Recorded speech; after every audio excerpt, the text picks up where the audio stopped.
মালদার ইংরেজবাজার থানার লক্ষ্মীপুর ধানতলা মোড়ে বাসের সঙ্গে টোটোর মুখোমুখি সংঘর্ষে মৃত্যু হলো 18 বছরের এক তরতাজা যুবকের। ঘটনায় গুরুতর আহত হলেন টোটো চালক, এক যুবক সহ টোটোর এক যাত্রী।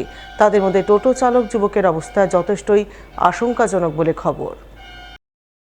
জানা গেছে, বুধবার বিকালের দিকে ইংরেজবাজারের লক্ষ্মীপুর ধানতলা মোড়ে মালদা মানিকচক রাজ্য সড়কে এই ভয়াবহ দুর্ঘটনা ঘটে।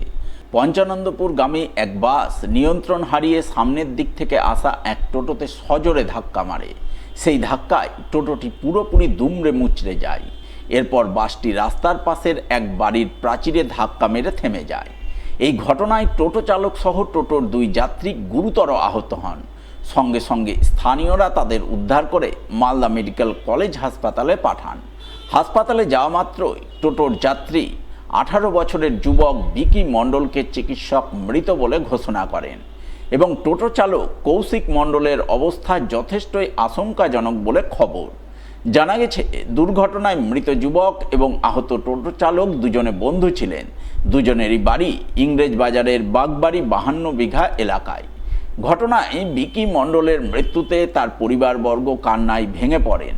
গভীর শোকের ছায়া নেমে আসে এলাকায়।